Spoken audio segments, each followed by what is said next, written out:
नमस्कार। आज हामी बाँकेको दुर्गम नरेनापुर गाउँपालिकाको एउटा विशेष रिपोर्ट लिएर तपाईहरुमाझ उपस्थित भएका छौं। नेपालगञ्ज न्यूजमा नेपालगञ्ज न्यूज खबर मात्रै होइन, खबर बन्न नसकेका विषयवस्तुहरू पनि तपाईहरुका माझ पस्किरहेको छ। हामीलाई खुसी लाग्छ तपाईहरु जब नेपालगञ्ज न्यूज सब्स्क्राइब गर्नुहुन्छ, लाइक कमेन्ट गरेर हामीलाई उत्साहित पार्नुहुन्छ। हाम्रा संवाददाताहरू विभिन्न ठाउँबाट तपाईहरुका लागि नजिकका सूचना दिन अग्रसर हुनुहुन्छ, सधैँ तत्पर हुनुहुन्छ। उहाँहरुका लागि एउटै ऊर्जा हो तपाईहरुको लाइक, कमेन्ट र सब्स्क्राइब। प्रधानमन्त्री केपी शर्मा ओलीले आज मात्रै राष्ट्रका नाममा सम्बोधन गर्दै कोरोनासँगको लडाईँ लामो जाने संकेत दिएका छन्। विश्वव्यापी रूपमा देखिएका कोरोनाका लडाईँहरूलाई संकेत गर्दै उनले नेपालमा पनि कोरोना विरुद्धको लडाईँ लामो हुने संकेत गरेका छन्। यसबीचमा बाँके जिल्लामा देशकै इपिसेन्टर बनेको नरेनापुरको दृश्य हामी तपाईहरुलाई धेरै पटक देखायौं। धेरै किसिमले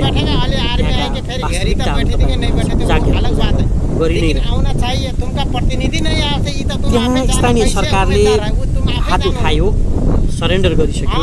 स्थानीय सरकार सफल हुन सकेन कोरोना नियन्त्रणमा र आजबाट सेना परिचालित भएको छ। निषेधित क्षेत्र हिजो राति 8 बजेबाट स्थानीय प्रशासनले निषेधित क्षेत्र घोषणा गरिसकेको छ। त्यहाँको अव्यवस्थाको दृश्य तपाईहरुमाझ धेरै पटक हामीले देखाइसकेका छौं। दिन में भी डॉक्टर नहीं रहे, कोई नहीं रहता है यहाँ पे, खाली एक पुलिस वाला रहता है बस। बगीचा में बैठते हैं हम लोग को चाहिए हो जाएगा।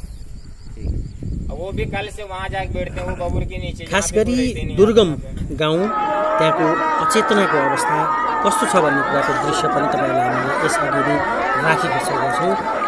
आफ्ना आफन्त कोरोनाबाट संक्रमित हुँदा अस्पताल, आइसोलेसन अस्पताल ल्याउन रोक लगाएको सेनाको एम्बुलेन्स समेतलाई रोक लगाएको दृश्य, एम्बुलेन्सहरू पटक पटक फर्काइएका समाचारहरू हामीले दैनिक नेपालगञ्ज न्युज मार्फत तपाईहरुलाई पटक पटक तपाईहरुमाझ देखाइसकेका छौं। यो दृश्य पनि एउटा त्यसमध्येको हो जहाँ आफन्त कोरोना संक्रमितलाई आइसोलेसन अस्पताल नेपालगञ्ज ल्याउँदा भएको भिड, रुवाबासी र यो भाव विभोल अवस्था र सामाजिक दूरीको पालनामा देखाइएको अचेतना, उदासीनता। यस्तोमा नरेनापुर स्थित क्वारेन्टाइनको अवस्था के होला?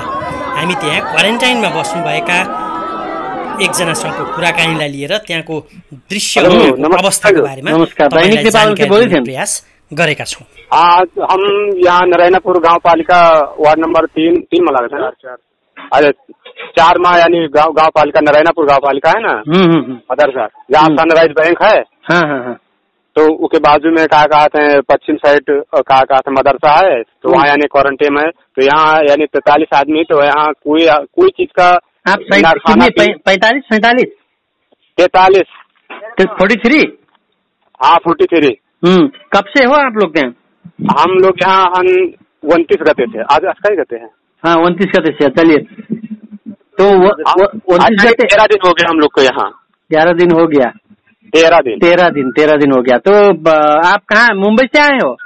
हाँ मुंबई से, कोई मुंबई से आया है, कोई नागपुर से आया है, कोई यानी अलग अलग जगह से आए हैं। तो आप लोग सीधा मतलब बॉर्डर से आप सीधा क्वारंटाइन पहुंचे कि घर गए रहो? नहीं, हम लोग घर नहीं गए, हम लोग पहले संपर्क करागा यानी गाँव पालिका में ही है। तो गाँव पालिका यानी पुलिस यानी आर्मी लेके वहाँ बॉर्डर पर पहुंची, तो हम लोग यानी उधर से आए, हम लोग बॉर्डर पर ही पहुंचे, उधर से यानी बम्बई से आके बॉर्डर पर ही पहुंचे। तो यानी बस उधर से बॉर्डर से ही हम लोग को क्रॉसिंग हुआ है। तो अभी मतलब आप लोग की कहीं किसी से संपर्क नहीं हुआ है?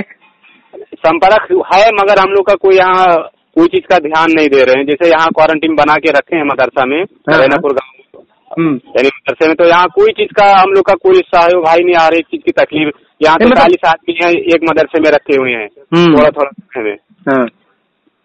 तो दिक्कत क्या चीज की है आप ये बताइए? हम लोग को रहने का भी दिक्कत है और खाने पीने हर एक चीज का दिक्कत है यहाँ। खाना पीना आप लोग को घर से आ रहा है कि वहाँ व्यवस्था किए हुए हैं? घर से भी आता है और यहाँ भी जैसे ऐसा खाना बना के देते हैं कि उसको बैल भी ना खावे। अच्छा, तो आपका मतलब आपकी कहना क्या है, क्या हो तो ठीक होगा?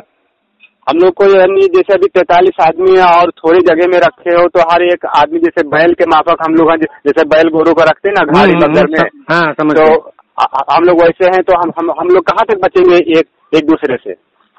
आप लोग का टेस्ट हुआ कि नहीं सबका? केस हो गया, अभी उसमें से 6 आदमी कल ले भी गए हैं। आपके साथी में थे वो 6 आदमी? हाँ, यानी कल यानी आज 5 दिन पहले यानी जो रिपोर्ट हुआ था उसमें से यानी 6 आदमी को कल ले गए। और वो 6 आदमी जो गए वो आप लोगों से कोई घुला मिला तो नहीं था? अरे जब एक ही में रहते हैं तो क्या करें, साथ में ही सब थे उसमें। तो आपके यहाँ प्रधान जी आते हैं कि नहीं मिलने? अरे वो मिलने आते नहीं, कम से कम 100 मीटर दूरी से चले जाते हैं वापस। तो आप लोग का अभी देखत कौन है वहाँ? आप लोग का देखत कौन है अभी? देखा वाले यहाँ कोई आते नहीं, उसे खाना दूर से भिजवा देते हैं और चले जाते हैं। यहाँ कोई देखने पूछने कुछ आता भी नहीं है। खाना कौन लाता है वहाँ जैसे वहाँ के जो मजदूर लोग खाना बनाते हैं गाँव, उन लोग खाना ला के दे जाते हैं दूरी से, और उन लोग जो रेख देख वाले हैं वो कोई आते नहीं है। मतलब वहाँ पे आप लोग का यही सब दिक्कतें उठा रहे पड़ रही है? हाँ, कोई ढंग से खाना नहीं है, न सही ढंग से सुबह पानी पीने का कोई चीज व्यवस्था है, न दोपहर का खाना, न शाम का कोई चीज। जैसे हम लोग बाहर से आए, हम लोग तो वैसे समझो भूखे प्यासे हैं। अगर हम लोग का ठीक से देखभाल नहीं होगा तो फिर हम वैसे तो हम लोग बीमार हो जाएंगे। बिल्कुल बिल्कुल, अभी घबराइएगा मत, यही बात पे चर्चा हो रही है। हम लोग भी अभी यही बात लिख रहे हैं, बोल भी रहे हैं। परसों बात भी स्टूडियो से भी बात हुआ है, यहाँ जो जिसको बात करना है हम लोग कर भी रहे हैं। तो आप लोग की चिंता को लेकर बहुत ज्यादा ही बहस हो रही है अभी। तो आपने अच्छा किया, हमसे संपर्क हो गया आपका। तो आपको वहाँ कोई पत्रकार लोग कोई बात के लिए आए थे वहाँ पे?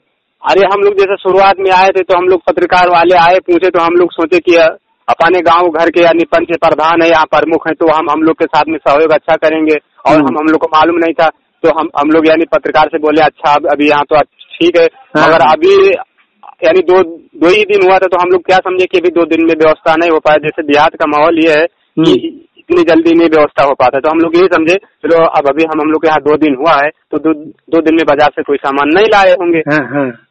तो अब हम लोग खाली 2 दिन के चक्कर में पड़ गए, तो अब वैसे पूरा दिन हम लोग का निकल जाता है।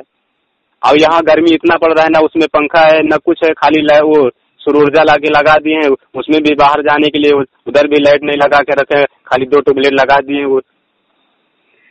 तो इस मामले में कोई किसी से शिकायत किए हो कि ऐसा व्यवस्था किया जाए हुजूर? अरे जब हजूर यहाँ जब हम लोग से मिलने के लिए कोई चीज पूछने नहीं आते कि आपका सर दर्द हो रहा है कि बुखार है, किसी को जो सर्दी हो गया है कि क्या हो गया कि मर रहे हो, कोई पूछने नहीं आता है, तो ये चीज का कौन आएगा यहाँ देखने पूछने? यहाँ पूछने भी नहीं आते कि अभी तुम लोग नाश्ता पाए या नहीं पाए, या लो नाश्ता पानी वो नहीं तो यानी घर से भी कभी कभी कोई ले आते हैं, कोई मिलने के लिए आते हैं अपने घर के, या कोई अड़ोस पड़ोस के तो ले आते हैं थोड़ा बहुत कुछ, वो चलो हो जाता है। मगर आदमी हम लोग बाहर से आए हुए हैं, बाहर से, तो हम लोग एक तो वैसे वहाँ परेशानी 1.5 महीने हम लोग भूखे प्यासे होकर आए। अब हम लोग का तो वैसे तबीयत समझो खराब है, तो हम लोग को ये तो पूछना चाहिए कि आप लोग की बुखार है या सर्दी है या क्या है। तो अभी वहाँ किस उम्र के आप लोग हो? वहाँ किस उम्र के हो खास करके? हम लोग यहाँ यानी 14 साल से लेके 34 साल तक यहाँ है, इससे बढ़कर कोई नहीं है। और यानी जहाँ तक इसमें सबसे बड़ा उम्र का मैं ही हूँ, 33 या 34 साल का। आप कितने साल के हो? 33 साल के हैं। तो सबसे बड़े आप ही हो? 1986 का मेरा जन्मदिन है। तो आप ही मतलब सबसे बड़े हो वहाँ पे? हाँ, यहाँ मैं ही सबसे बड़ा हूँ और एक आदमी और है यानी। तो आपको किसने सलाह दी कि आप हमसे बात करें, झलक गैर से बात करें करके किसने कहा? नहीं, हमसे कोई नहीं दिया सलाह। हम लोग ऐसे जैसे अब जब कोई भी मुसीबत, जब कोई बीमार होता है तो डॉक्टर के पास ही जाता, कहीं ना कहीं से पता लगाता है। तो ऐसे हम लोग भी जब मुसीबत में, आज हम लोग कई दिन से किसी से नंबर मांगते तो कोई नहीं देता, वैसे कहीं हम लोग को मिल गया नंबर तो हम लोग उनसे नंबर लिए, और यानी जो हमको नंबर दिए वो भी आपसे बात करेंगे शायद अभी या ठीक। आप इसीलिए मैंने कॉल बैक किया क्या? क्योंकि आपके नाम हो सकता है आपके बैलेंस हो ना हो, है ना, इसलिए मैंने इधर से फोन किया आपको। नहीं, बैलेंस तो हजूर नहीं है, मगर अब मुसीबत अब हम लोग इसीलिए मैंने फोन किया, इसीलिए मैंने आपको कॉल बैक किया। हाँ, इसलिए मैंने आपको कॉल बैक किया। चलिए, इस मामले में हम बात करेंगे और आपकी ये बात मैं मीडिया में ला सकता हूँ ना बाहर? हाँ, बाहर मीडिया में जितना हो सके उतना करो, उसका कोई टेंशन नहीं है। चलिए, हमसे कौन बात करना चाह रहे हैं? नहीं डरते हम।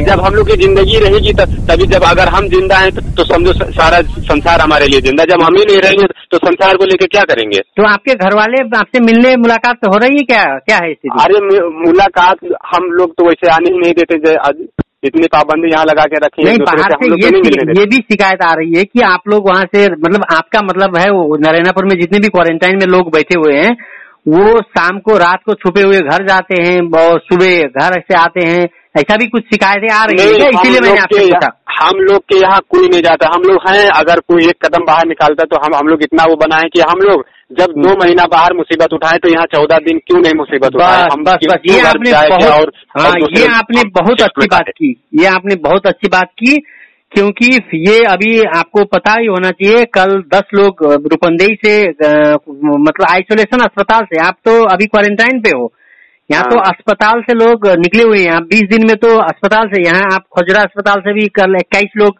परसों घर आए हैं, नहीं? तो इसलिए आप वहाँ धैर्यता बनाए रखें। वैसे ये हजूर देखो हजूर, हम लोग को ये है, चाहे हम लोग को 2 महीना या चाहे 2 साल रखे, हम लोग घर वाले लोग को मुसीबत में नहीं डाल लेंगे।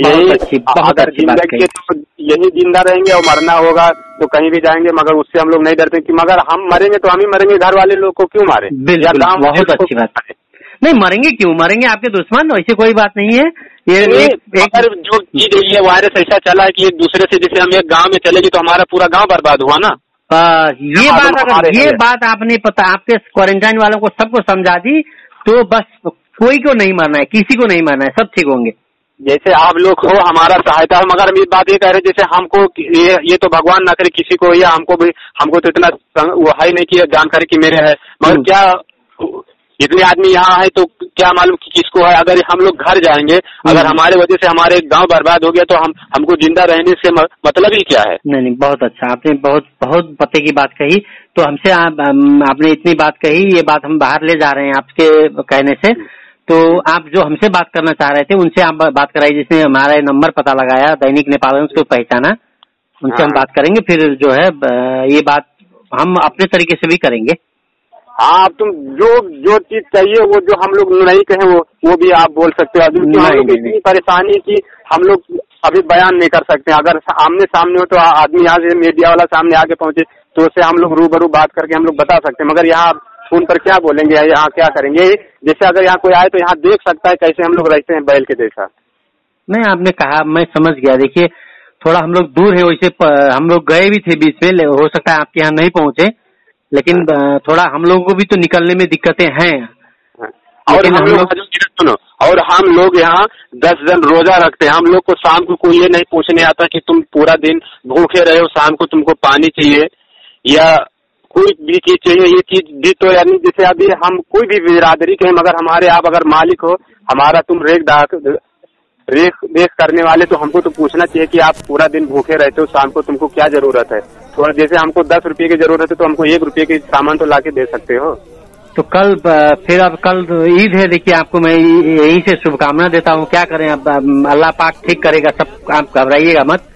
तो सुबह शाम नमाज वहाँ पे आप जो है सब चल रहा है, इबादत चल रही है? हाँ, हम नमाज पढ़ते हैं थोड़ी थोड़ी दूरी बना के, यानी जैसे जो 1-1 मीटर दूरी पे हम लोग नमाज पढ़ते हैं। एक में हम लोग जो हैं, हम लोग यहाँ हम लोग एक साथ में नहीं पढ़ते हैं। हम लोग जो भी हैं 11 जन है, 11 जन हम लोग 1-1 मीटर यानी 2 हाथ जैसा बोलते हैं ना, 2 हाथ पर हम लोग अलग अलग करके हम लोग नमाज पढ़ते हैं, एक साथ में नहीं पढ़ते हैं। चलिए, बहुत अच्छा, बहुत अच्छा। नहीं, अभी कि हम लोग आज 13 दिन से हम लोग रोजा रखते, मगर कभी ये नहीं सोचे कि एक गिलास शाम को ठंडा पानी लाके दे दे, कि हम लोग इतनी गर्मी शिद्दत में हम लोग भूखे रहते हैं। यानी बरते जो बोलते हैं, जैसे आप हमारे धर्म पे तो आपको मालूम होगा रोजा या नहीं होगा? नहीं, बिल्कुल हम जानते हैं, हम बिल्कुल आपसे नजदीक हैं, बिल्कुल। हाँ, तो अगर हम लोग रोजा रखते हैं, मगर शाम को जैसे वो हमारे समझो हमारे मालिक ही है, हमारे जैसे समिति के रेख देख करने वाले, तो हमको शाम को पूछना चाहिए कि तुम लोग बच्चे लोग रोजा रखते हो, तुम लोग को ये हम लोग को कुछ नहीं चाहिए, मगर शाम को अगर 1 गिलास ठंडा पानी मिल जाए तो हम लोग को पूरा दिन का यानी भूख हम लोग को समझो खत्म हो जाता है। इतनी मुसीबत है, मगर हम लोग यही सोचते हैं जब हम लोग पूरा दिन भूखा नहीं मरते तो क्या, चलो कहा भगवान की इबादत ही करें, कहा रोजा ही रखें, क्या करें? नहीं, आपने बहुत बहुत इतनी बात कही, मैं ज्यादा आपसे बोल नहीं पाया क्योंकि आपको फिर भी मुबारकबाद देता हूँ। आप कल रोजा है, कल रोजा खत्म कर रहे हो, कल ईद है, ईद की वही मनाइए। ये भी एक समझिए अल्लाह की एक आपके लिए क्या कहें आप, है नहीं, मैसेज ही है। हाँ वो तो है। तो दूसरा जो हमसे बोलना चाह रहे थे उनको आप दे दीजिए, फिर जो है मैं इस बात को बाहर ले आऊंगा। वो अभी आप आने नंबर से वो मिला के बात करेंगे। चलिए ठीक है, तो कोई भी बात हो आप हमसे इसी नंबर पे डायल कीजिएगा, मैं आपको कॉल बैक करूंगा। ठीक, कोई दिक्कत नहीं है, आराम से रहिए, ठीक होगा। कोई ये मरने मारने की तो बात ही मत कहिए, क्योंकि सब ठीक हो जाएगा। मगर अब जब कोई हमारा हमदर्द मिलेगा तभी तो हमारे दिल को सुकून मिलेगा भाई। नहीं बिल्कुल कहिए, हम बिल्कुल आपके हमदर्द ही, हम आप खाली हमको जर्नलिस्ट ही मत समझिए, हम पत्रकार खाली नहीं है, हम इस समाज के आदमी, हम इस समाज के मतलब आपके अंग भी हैं, सदस्य हैं, मेंबर हैं, आपके साथी भाई दोस्त हैं, है नहीं? हाँ वो तो है। चलिए ठीक। वहाँ पे क्या करते थे आप इंडिया में? मैं वहाँ जैसे यानी स्टोर था, दुकान। अच्छा, कब से जाते हो आप, कि कई साल से हो? हम 1998 से तो मैं रहते हैं। अच्छा, तो ये कैसे, मतलब वहाँ से आपको आने का क्यों दिक्कत उठानी पड़ी? वहीं बैठने की कोई वहाँ जैसे जिसके कमरे में हम लोग क्वार्टर में रहते थे, वो दुकान मालिक को बोला हमारा दुकान खाली कर दो, या भाड़ा दो, महीने का यानी 25,000 रुपया भाड़ा दो टोटल, या रूम। तो हम लोग जब कमाई हो ही नहीं रहा है तो हम लोग कहाँ से ला के दें? तो सब लोग थे वहाँ पे? आप लोग कितने थे? हम लोग जैसे 10-11 जन थे हम लोग वहाँ के। सब चले आए? हाँ, सब साथ में कैसे आए? और वहाँ से यहाँ तक कितने दिन लगा? तो यानी 2 दिन तो पैदल चले हैं, 2 दिन और 2 रात पैदल चले, फिर 2 दिन 2 रात के बाद फिर हम लोग को यानी जो यहाँ गांव में आइसर बोलता है ना, बड़ा वाला गाड़ी, 6 चक्का वाला, उससे हम लोग यानी 7-7 हजार रुपया देके, किसी से 7,000 किसी से 8,000 IC देकर हम लोग यहाँ तक आए हैं। और पैसा तो आते आते खत्म हो गया। हाँ, फिर हम लोग और फिर वहाँ कर्जा लिए दूसरे, फिर हम लोग आते आते यहाँ आए नहीं, फिर हम लोग झिनगा जिला अस्पताल में डायरेक्ट वो जो गाड़ी वाले से बोले, हम लोग बोले कि डायरेक्ट हम लोग को जिला अस्पताल में ले चलो। हम लोग वहाँ जिला अस्पताल में गए, वहाँ हम लोग वहाँ चेकअप करा के फिर इधर आए हम लोग। अच्छा, वहाँ पे आप ठीक थे? हाँ, वहाँ भी ठीक थे, हम लोग को कोई परेशानी, जितने आदमी थे हम लोग बोले डायरेक्ट घर नहीं जाएंगे। वैसे फोन पे बात तो हो रहा था कि यहाँ अभी चालू है, यानी जहाँ दाना क्रॉसिंग है वहाँ पर आ जाओ, अभी बैठे, शाम हो जाएगा तो फिर नहीं होगा, फिर कल सुबह होगा। तो हम लोग बोले पहले हम लोग चेकअप यहाँ करा लेंगे, फिर हम लोग अच्छा होंगे तो फिर जाएंगे अपने देश में, वरना नहीं जाएंगे। चलिए ठीक है। अब आपका रिपोर्ट कब तक आएगा, क्या कुछ बताए हैं? अब रिपोर्ट देखो तो अब कब तक आता है। अभी अब एक तो रिपोर्ट आके गया, वो उसमें तो बोले सबका अच्छा है, मगर 6 जन को जो निकला यानी उन लोग को ले गए हैं कल। यही तो, क्योंकि बहुत ज्यादा लोगों का तो नेगेटिव ही आया हुआ है। फिर आप लोग ये क्वारंटाइन अवधि पूरा करके घर जा सकते हो आप लोग, मेरे ख्याल से, जहाँ तक। हाँ, मगर वही तो हम लोग इधर उधर भटक रहे हैं, फिर भी बोल रहे कि अब फिर 14 दिन तुमको यहाँ रहना पड़ेगा। नहीं, वो लोग जो नेगेटिव पॉजिटिव निकले ना, कुछ 6 लोग निकले। कितने लोग? 4 लोग? 6 लोग। हाँ, तो वो 6 लोग की वजह से आप लोग को मेरे ख्याल से फिर टेस्ट कराएंगे क्या? हाँ, मगर फिर टेस्ट कराएं तो फिर फिर रखें, मगर एक उसका जो बोलते हैं अलग अलग हिसाब से रखो, जैसे बैल के जैसा, गोरू के जैसा एक ही रखोगे। बिल्कुल तो फिर नहीं होएगा। बिल्कुल, वो तो बिल्कुल ठीक है। आपको फिर भी ईद मुबारक। मिलेंगे, हम लोग बात करेंगे भी। हाँ ठीक। आप ठीक हो जाए फिर मिलेंगे भी, सामने से भी बात करेंगे। हाँ मिलेंगे, आप सामने होकर ही मिलेंगे। बिल्कुल, थैंक यू।